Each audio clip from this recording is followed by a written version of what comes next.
It started with something small, something so insignificant at first, I almost didn't notice. But as the days wore on, those little signs began to add up. I should have trusted my instincts sooner, but I didn't want to believe it. I never wanted to believe it. I never thought I'd be standing here, telling this story. But now it feels like the only thing I can do. The weight of it all is crushing. The secrets, the lies, the betrayal. It's not just what my son did that breaks me. It's the way he made me doubt myself, made me feel like I was crazy. How could I have missed it? How could I have been so blind? My son, my own flesh and blood, had been hiding something from me for months. Something so deep, so destructive, that when I found out, it shattered everything I thought I knew about him, about us. I should have known. There had been moments, signs that should have stood out, but I brushed them off. He's my son. He would never hurt me.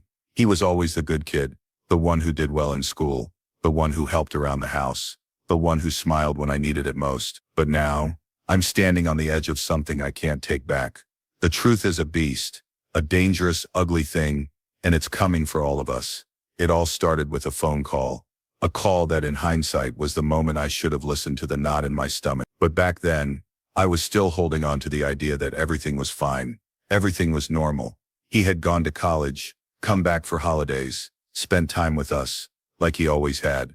There were no warning signs, at least none that seemed significant enough to cause alarm. But that phone call, that one phone call, was the beginning of everything falling apart. I remember it vividly. The sound of my son's voice on the other end of the line was strained, distant. He wasn't the same. The words were all there, but they didn't sound like him. There was an edge to his tone I'd never heard before, as if he was hiding something big.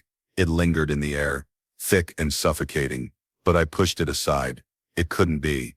I trusted him. I had to trust him. Then came the strange behavior, the long silence, the late-night phone calls I couldn't hear, the moments when he looked at me like he was hiding something, like he couldn't decide whether to tell me or not. I caught him in a few half-lies, but I didn't push it. I told myself that everyone goes through phases. He was a young adult, learning about life, but the gut feeling remained. Something was wrong. And then one day, I found it, the thing that made it all make sense. A single text message, hidden among other meaningless conversations. It was the first crack in the facade. I wasn't supposed to see it. It wasn't meant for me, but it was there, plain as day. The message was simple, innocuous even, but it made everything fall into place. My son had been meeting someone I didn't know, and that wasn't even the worst part. The worst part was the secrecy, the way he went out of his way to hide it, to keep it from me. It didn't sit right. It felt wrong. And in that moment I knew there was more beneath the surface. I wasn't ready for what would come next, but the signs were undeniable. For weeks I kept quiet, watching, waiting. I wanted him to tell me. I wanted him to come clean, but he didn't.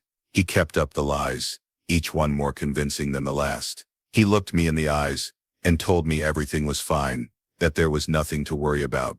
I wanted to believe him, but I couldn't. My instincts were screaming at me to dig deeper, to uncover the truth. I confronted him once, a small insignificant confrontation at first, one that I had hoped would clear the air. But when I asked him about it, he denied everything with such confidence, with such conviction, that I found myself questioning my own sanity. I wanted to believe him. I needed to believe him, but something told me I was wrong, that I was being played, and that's when the real problem began. The emotional manipulation.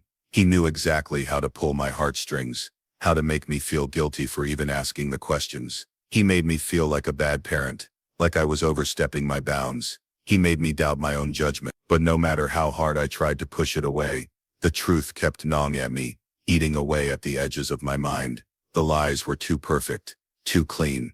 No one is that good at keeping secrets, especially from a parent who's been there through everything. I knew him better than anyone. I thought I did, at least.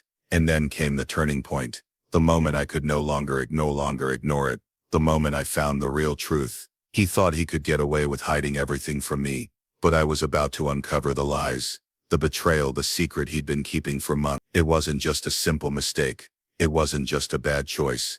No, it was something far worse, something that would change everything. The weight of it hit me like a truck, and I felt every bit of trust I had in him shatter. My son thought he had outsmarted me. He thought he could hide the truth forever, that I would never find out, but he was wrong. I was about to tear the lies wide open, and nothing would ever be the same again. And in that moment, as I stood on the edge of the truth, I realized the stakes were higher than I could have imagined. This was no longer just about a son and his parent. This was about uncovering a secret so deep, so dark, that once the truth came to light, there would be no going back. Why does this matter so much? What are the consequences? The truth is simple. Some secrets are too big to hide, and when they come to light, they don't just change the people involved, they change everything. It started with something small, something so insignificant at first, I almost did not notice. But as the days wore on, those little signs began to add up. I should have trusted my instincts sooner, but I did not want to believe it. I never wanted to believe it. I never thought I would be standing here telling this story. But now it feels like the only thing I can do. The weight of it all is crushing. The secrets, the lies, the betrayal. It is not just what my son did that breaks me. It is the way he made me doubt myself, made me feel like I was crazy. How could I have missed it? How could I have been so blind? My son, my own flesh and blood, had been hiding something from me for months. Something so deep, so destructive, that when I found out, it shattered everything I thought I knew about him, about us. I should have known. There had been moments, signs that should have stood out, but I brushed them off. He is my son. He would never hurt me. He was always the good kid, the one who did well in school, the one who helped around the house, the one who smiled when I needed it most. But now, I am standing on the edge of something I cannot take back.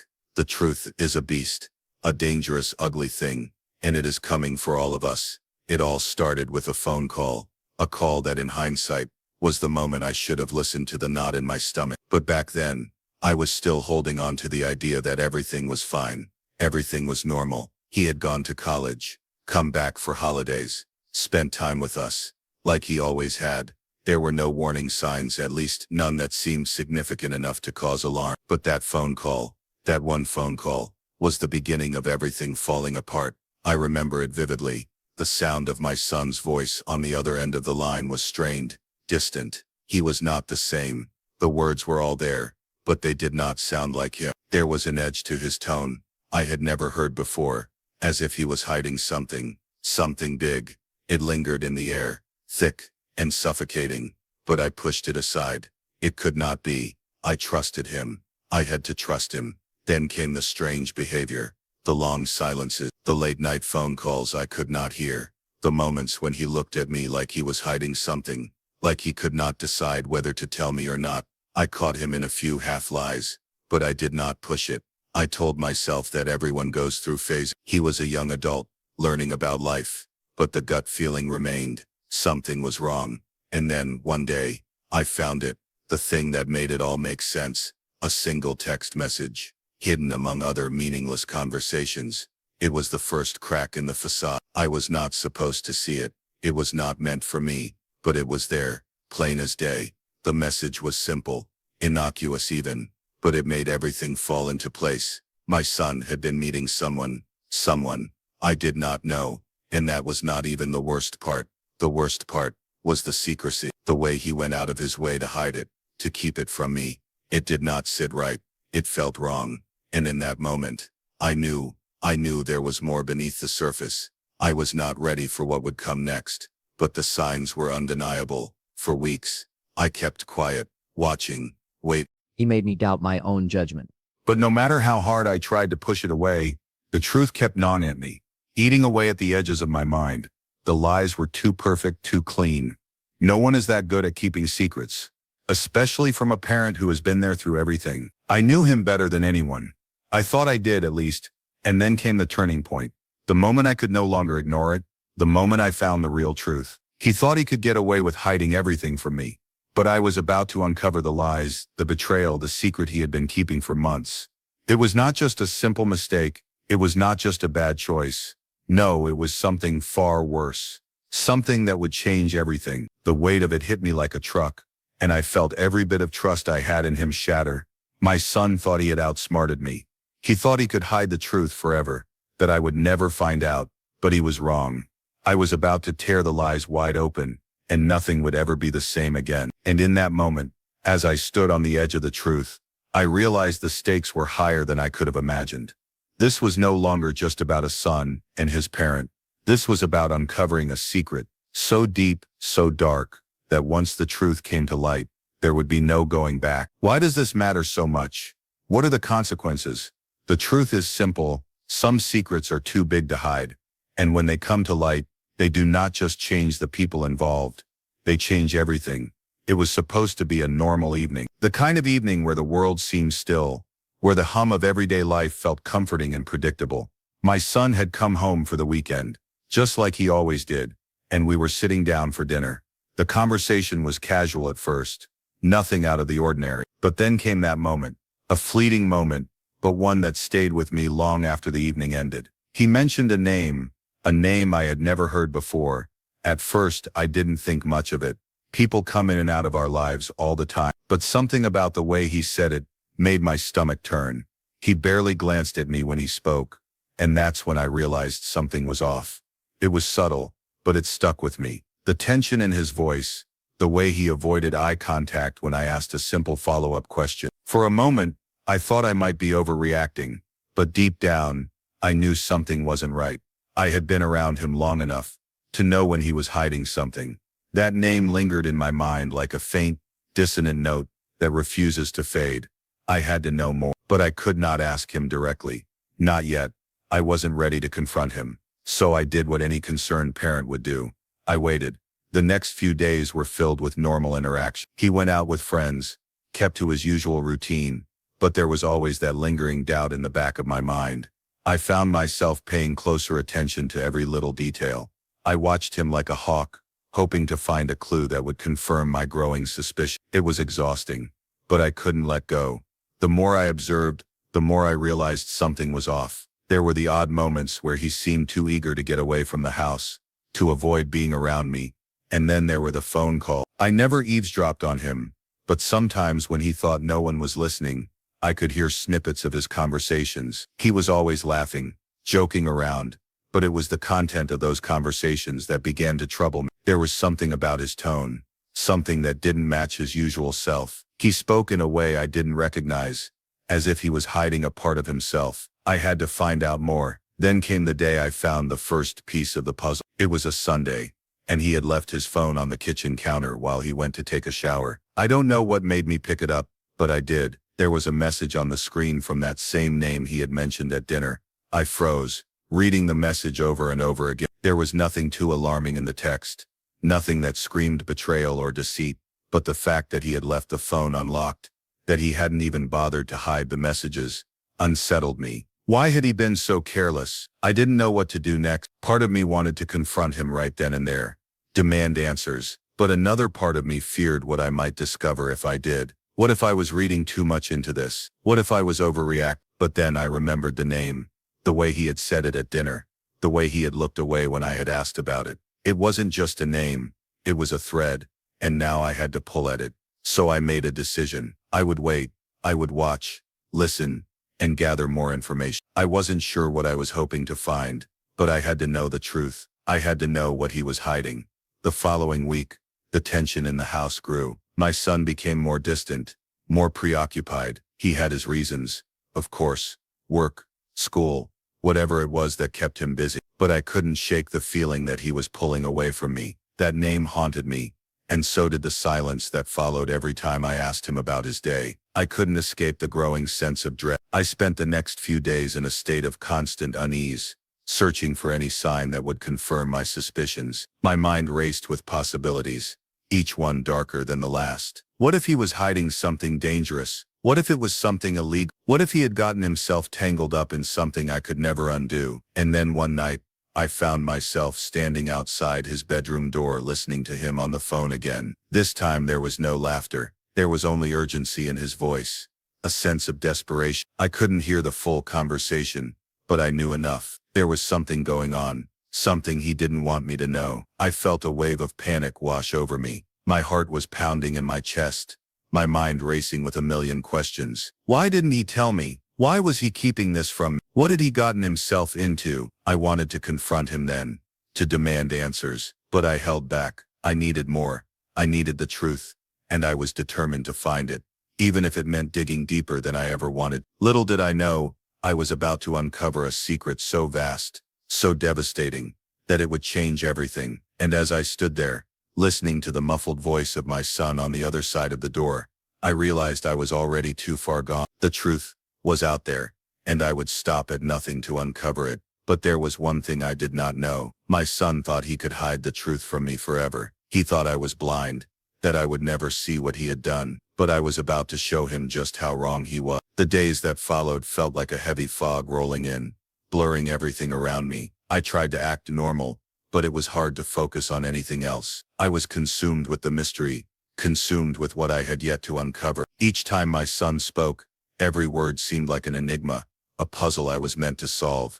But he kept shutting me out. I noticed the small things that slipped through the cracks, the inconsistencies that my mind couldn't ignore, little things that didn't seem to fit, like the way he kept his phone so close to him now, always turned face down, never leaving it unattended, or how, whenever I asked him where he had been or who he had been with, his answers felt rehearsed, too quick, as though he had prepared them ahead of time. It was all too perfect, and yet it was all falling apart. I knew something was wrong, and I could feel the weight of that knowledge in every interaction. I felt like I was walking on eggshells, treading carefully, afraid that if I pushed too hard, if I asked too many questions, he would shut me out entirely. I had already seen him pull away. His smiles were no longer as genuine, his laughter forced. He was becoming a stranger in his own home, a stranger to me, and I couldn't stand it. I had to figure out what was going on. It was during one of these late nights, after everyone else had gone to bed, that I decided to do something I never thought I would.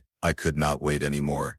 I had to know the truth, even if it meant crossing a line I had promised myself I would never cross. His phone. I knew I was walking into dangerous territory. The privacy of my son was something I had always respected, but in that moment, respect felt like a luxury I could not afford. I stood in front of his bedroom door, hesitating, my hand hovering over the doorknob. What was I hoping to find? What if I was wrong? What if I was the one making a mistake? I shook the doubts away.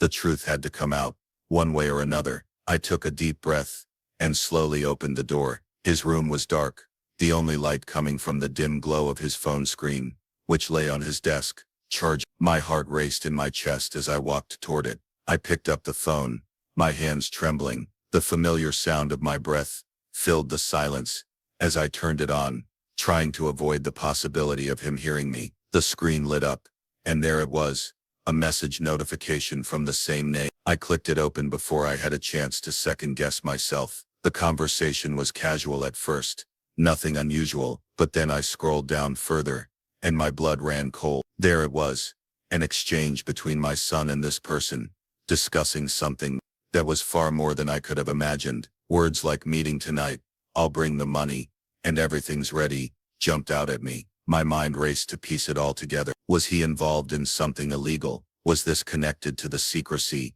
the late-night calls? The knot in my stomach tightened with each word I read, but it was the final message that made my heart stop. It was from my son. Don't worry, Mom will never find out. I've got it covered. But there was one thing I knew for sure. This was only the beginning. The moment I confronted him would change everything, and I had no idea what kind of person I would be once the dust settled. The lies were out in the open, and now there was no going back. The next morning felt like a dream, or rather, a nightmare. I walked through the house, my mind racing, trying to prepare myself for what was coming. How would I confront him? Would he deny everything again? Would he continue to lie, to hide behind his charm and excuses? Or would he finally crack under the weight of the truth? The silence between us felt suffocating, almost as though we were both holding our breath. I had the evidence, the undeniable proof that my son had been lying to me, hiding something so dark, so dangerous.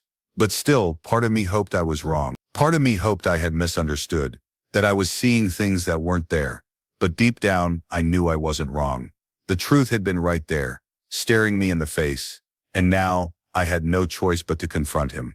I waited until we were alone. The house was quiet, the kind of quiet that made everything feel too loud, too real. He was in the kitchen, making himself a snack, as if nothing had changed, as if everything were still the same.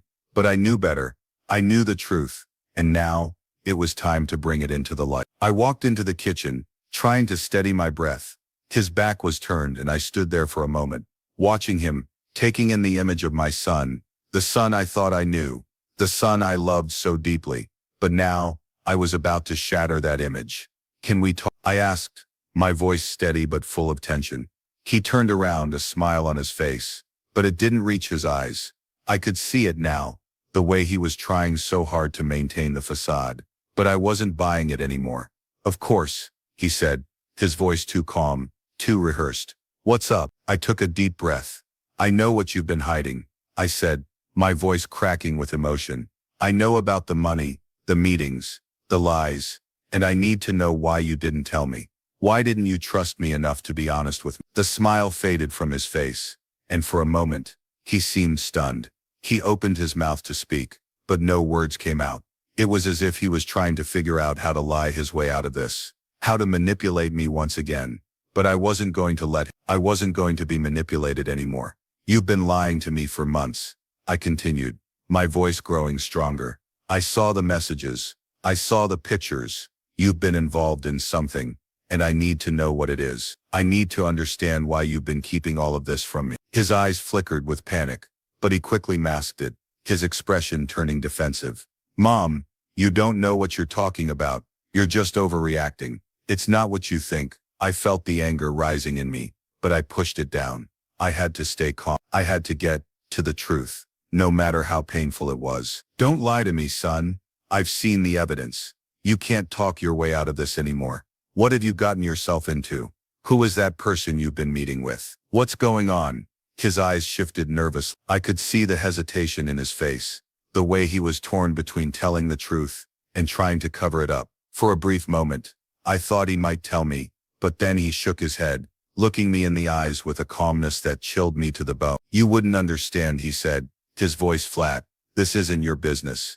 I don't owe you an explanation. I felt the words hit me like a slap. He was shutting me out, shutting me down, just like that. The son I thought I knew, the one who had always come to me for advice, for support, was now pushing me away like I was nothing.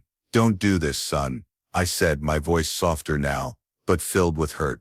I love you. You're my child. I've always been there for you. But now I don't even recognize you. What's going on? What have you gotten yourself involved in? He stepped back, running a hand through his hair, clearly trying to keep his composure. I can't tell you. Not yet. I'm sorry. I didn't want you to know. I didn't want you to worry. I almost laughed, though there was no humor in it. Worry? I've been worrying for months, wondering what the hell is going on with you, wondering why you've been so distant, why you've been lying to me. Do you know how that feels? How it feels to be kept in the dark about your own son's life? He didn't say anything, but I could see the regret in his eyes. It was fleeting, but it was there, and in that moment, I knew something had shifted. He was no longer the confident, charming young man who could manipulate me into believing his lies. He was vulnerable now, and I was ready to make him face the consequences of his actions. You've been hiding something big from me, son, I said, my voice firm now, unwavering, and I deserve to know what it is. Whatever it is, we can figure it out together, but I can't help you if you keep lying to me. There was a long silence between us. The tension in the room was palpable, thick enough to suffocate. Finally he spoke, his voice barely above a whisper. I made some bad choices, he admitted, his eyes dropping to the floor. I got involved with some people. Things got out of hand. I didn't know how to get out of it, and I didn't want to drag you into it.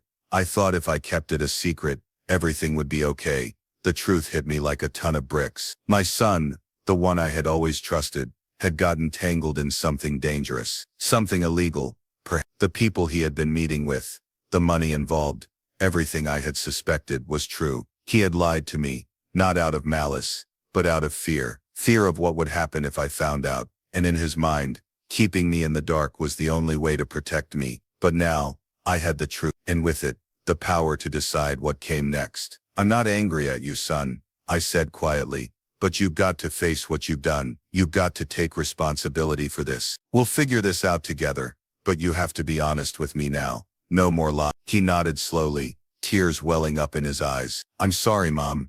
I really am. I just didn't know how to tell you. I walked over to him, placing my hand on his shoulder. We'll get through this, but you have to promise me one thing. No more secrets. No more lies. I promise, he whispered, and in that moment, I knew that nothing would ever be the same again. But at least, for the first time in months, I felt like I had my son back. The relief from our confrontation was brief. In the weeks that followed, everything I thought I understood about my son and the world we shared was turned upside down. What had started as a quiet secret, buried deep in his life, had quickly grown into something that could no longer be ignored. His admission, though a step toward honesty, was only the beginning of the chaos that would unfold. The phone calls began again, only now they were from lawyers, not friends. The first call came 3 days after the confrontation. The voice on the other end was calm, but firm, a stranger's voice that carried the weight of something much larger than I could comprehend at that moment. "Ma'am, we need to discuss your son's involvement in an ongoing investigation. We have reason to believe he's connected to a larger operation. I'd advise you to meet with us as soon as possible."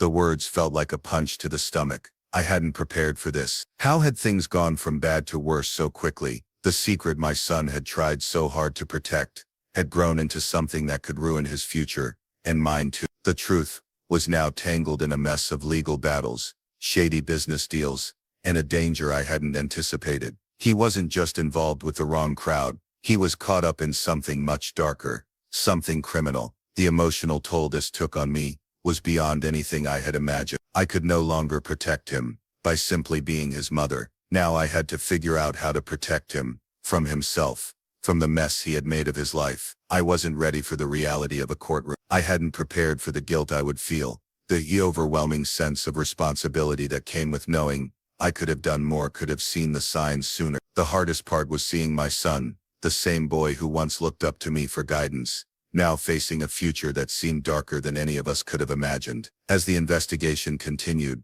more and more pieces of the puzzle fell into place. The meetings he had kept secret, the money, the dangerous individuals, everything began to form a pattern. The lawyer explained it to me step by step, the legal intricacies that were involved. But all I could think about was how far my son had gone. The good kid I had known had been replaced by someone else, someone I did not fully recognize. And what hurt more than the legal implications was the emotional manipulation that started to unfold within my own home. His charm, the same charm that had gotten him out of trouble so many times, was still there, but now it felt like a weapon. He knew how to make me feel guilty, how to make me believe that somehow this was all my fault. "Mom, if you hadn't gotten so involved, maybe I could have handled it myself. If you just trusted me," he would say, his voice low, laced with sadness and frustration. "I didn't want to disappoint you. I didn't want you to worry." At first I almost believed him. I had raised him to be independent, to make his own choice. He had been living a double life,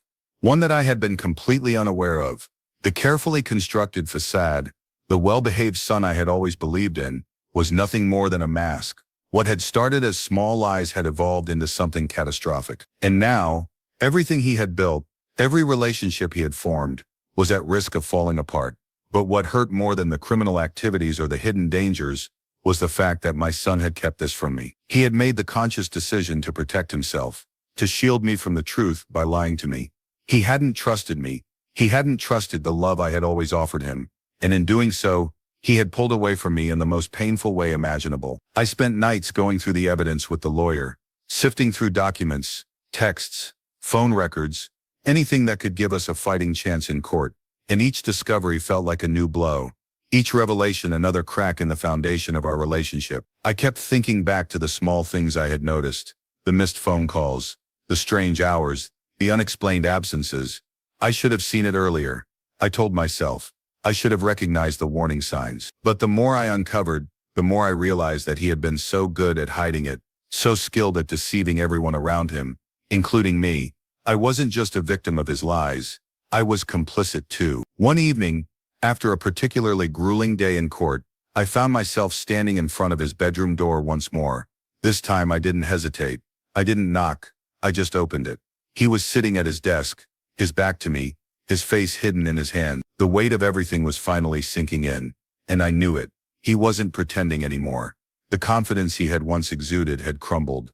Wet was no bravado now, no games. He was simply a young man facing the consequences of his choices, and the realization was breaking him. "Mom, I'm sorry," he whispered, his voice hoarse. "I never meant for it to get this far." I stood there in the doorway, unable to speak at first. My heart was heavy, but I refused to let it consume me.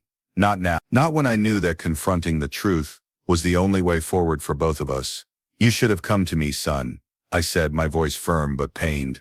I would have helped you. You didn't have to carry all of this alone. His shoulders shook slightly as he lifted his head, his eyes red-rimmed and filled with regret.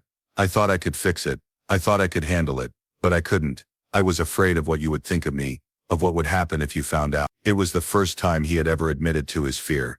It wasn't just about facing the law. It was about facing me. It was about the loss of trust between us, the damage done by his secrecy. And in that moment, I saw the depth of his vulnerability, the weight of his guilt. He wasn't a villain. He was a young man who had made terrible choices, but he was still my son, the boy I had raised. I never wanted to disappoint you, he continued, his voice cracking. But I did. I'm sorry, Mom. I didn't want to hurt you. I stepped into the room, crossing the distance between us. I placed a hand on his shoulder, the touch almost as comforting for me as it was for him. Everything you've done has consequences, I said, my voice steady, though my heart was breaking inside.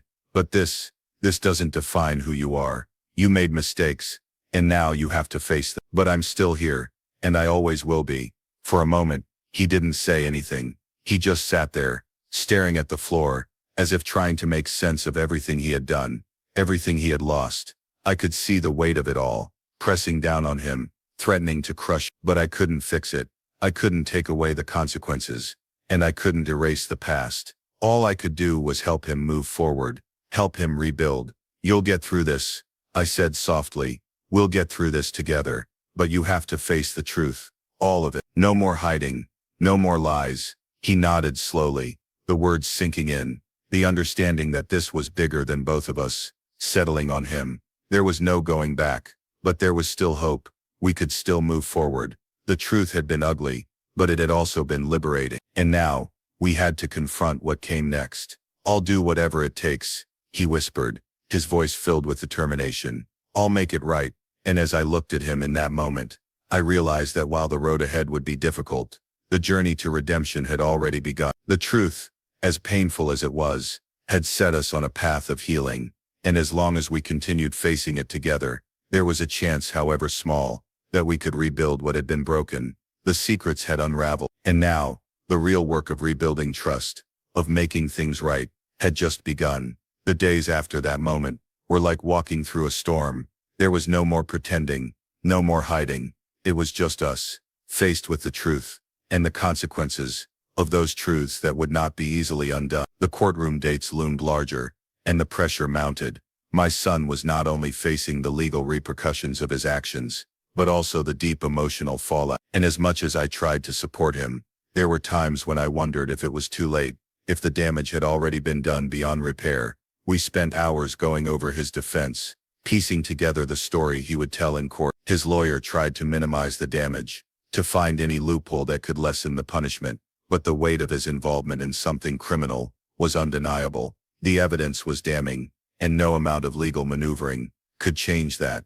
And yet he remained hopeful. He told me over and over that he could handle it, that he was ready to take responsibility, no matter the cost. But I saw the fear in his eyes when he thought I wasn't looking. He was terrified not of the legal outcome, but of the loss of everything he had worked for, the trust, the love, the future he had once thought was his for the taking. On the day of the final hearing, I could feel the tension in my bones. The courtroom was full, the air thick with the gravity of the situation. I had been to court before, for minor things, but this was different. This was my son, standing on the edge of his future, waiting to find out if it would crumble beneath him, or if he would be given a second chance. The courtroom was cold, and as we entered, I noticed the faces around me. Some were sympathetic, others stern. The prosecutor sat across from us, a professional mask on his face. He was determined to make sure the law took its course, to ensure that my son faced the consequences of his action. The judge, too, was impartial, though I could see the weariness in his eyes. He had seen cases like this before, but each one felt like its own tragedy. My son sat beside me, his eyes downcast, his hands trembling. I could feel the cold sweat on his palms as he gripped the chair, fighting to keep himself together. This was it, the moment of truth, the moment that would determine everything. The consequences of his choices were about to be handed down, and no one, least of all him, knew what the outcome would be. The trial was long and intense. The prosecutor laid out the evidence in meticulous detail, each point more damning than the last. The money, the meetings, the illegal transactions. It was all there, clear as day, and there was no denying my son's involvement. The judge listened quietly, asking questions when necessary, but his expression never wavered. He was a man of law, and the law was clear. And then when it was finally my son's turn to speak, I could see the panic rising in him. He stood up, his legs shaky, his voice barely above a whisper. "I know I made mistakes," he said, his voice cracking. "I never wanted to hurt anyone. I never meant for things to get this far. But I got involved in something I couldn't control. And I don't know how to fix it. I just want to make it right."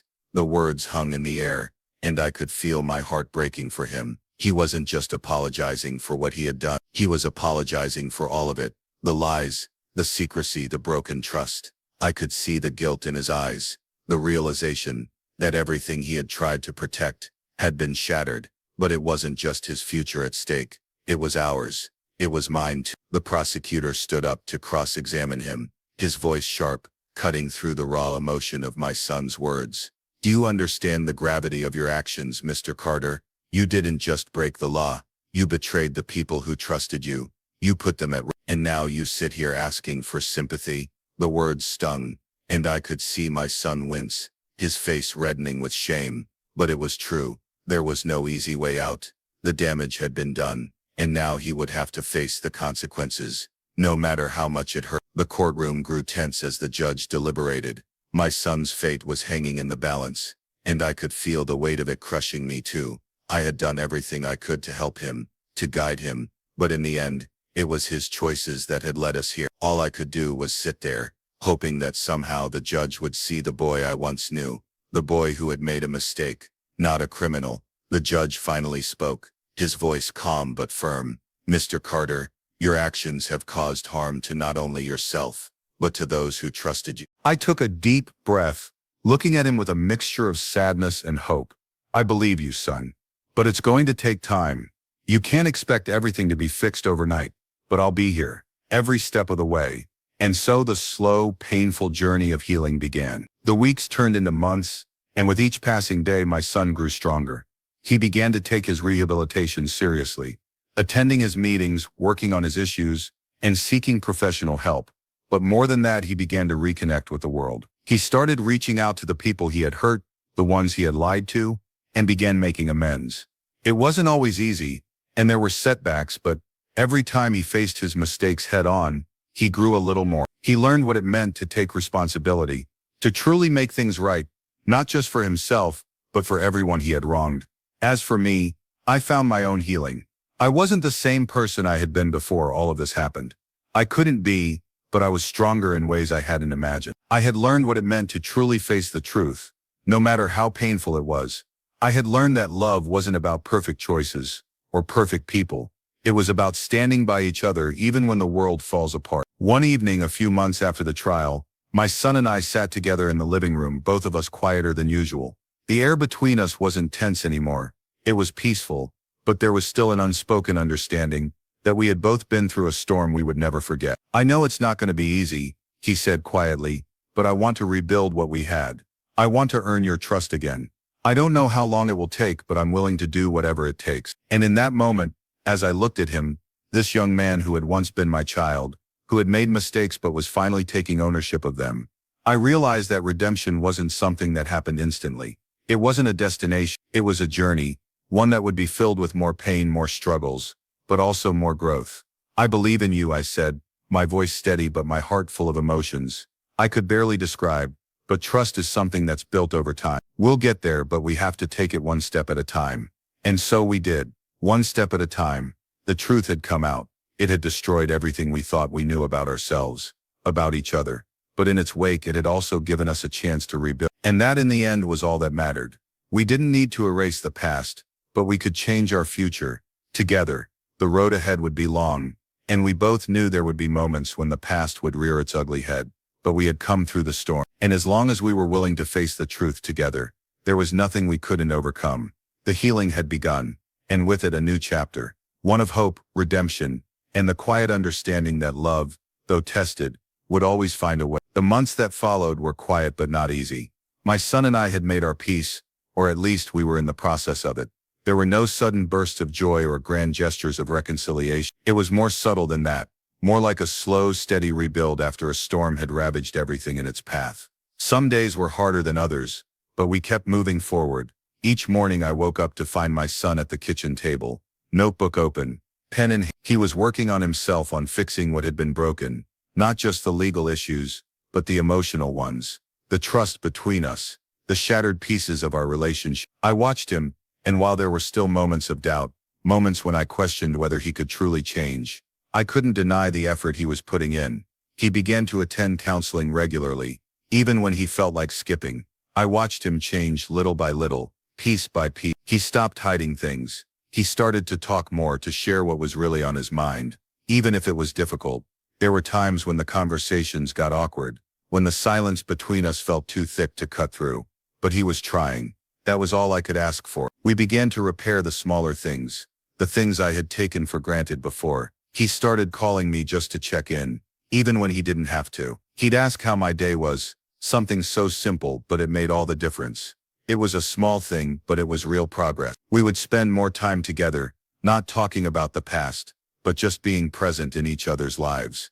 It wasn't perfect, but it was something. But the real turning point came one evening, when my son finally made the decision to confront the people who had influenced him, the ones who had been the root cause of the darkness he had gotten tangled in. I didn't know if he was ready for that. I didn't know if anyone was ever truly ready to face the people who had betrayed them, but he told me that he needed to do this. He needed to take full responsibility for his actions, even if it meant confronting those who had led him down this path. "I'm not doing this for them," he said one night as we sat at the table, his voice soft but determined. "I'm doing it for myself. I have to take control of my life again, and I can't do that if I keep letting them control me." I understood what he meant. The people he had surrounded himself with were nothing but distractions, traps that kept him from growing, from moving forward. They were toxic influences, people who had made him feel small, vulnerable, and lost. And now he was ready to break free from them, to sever the ties that had kept him shackled to his past mistakes. The next week I watched as he reached out to those people, one by one. Some of them were angry, some indifferent, but none of them offered him the redemption he was seeking. Instead, they tried to manipulate him one last time, tried to pull him back into their web of lies. But he didn't fall for it. He stood his ground even when it hurt. And in the end, he walked away. When he came back that night, I saw something in his eyes that I hadn't seen in a long time.